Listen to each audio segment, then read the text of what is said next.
চলে এলাম আবারও একটা ঢাকাই রান্না নিয়ে, গন্ধরাজ কাতলা।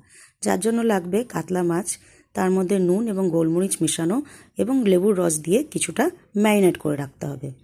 এরপর কাঁচা পেঁয়াজ, কাঁচা লঙ্কা, কাজু বাদাম এবং চালমগজ, সঙ্গে লাগবে আসল উপকরণ গন্ধরাজ লেবু।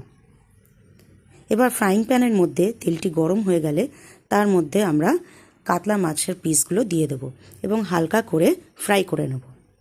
কাতলা মাছগুলো হালকা করে ফ্রাই হয়ে যাবার পর আমরা তার মধ্যে সেই তেলটির মধ্যেই আমরা দিয়ে দেব কাঁচা পেঁয়াজ, কাঁচা লঙ্কা, চালমগজ এবং কাজু বাদাম, এবং হালকা করে সেগুলোকে একটু সটে করে নেব এবং সেই সকল উপকরণগুলির একটা হালকা পেস্ট বানিয়ে নেব।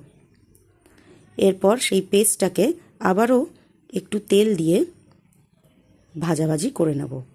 হালকা এটা ফ্রাই হয়ে গেলে এর মধ্যে নুন, ধনে গুঁড়ো, জিরে গুঁড়ো ইত্যাদি মশলা দিয়ে দেব এবং আলতো করে মিশিয়ে নেব।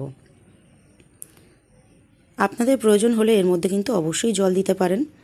এরপরে এর মধ্যে আমরা ভাজা মাছগুলি দিয়ে ওলটপালট করে আবার রান্না করে নেব।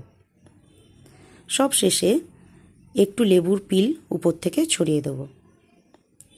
এরপরে হালকা জল দিয়ে নাড়াচাড়া করে ঢাকা চাপা দিয়ে আধ মিনিটের মতন আবারও রান্না করে নেব। ব্যাস, তাহলেই কিন্তু তৈরি আপনাদের গন্ধরাজ কাতলা। তাড়াতাড়ি গরম ভাতের সঙ্গে সার্ভ করে খেয়ে নিন। কেমন লাগলো জানাবেন। বাই।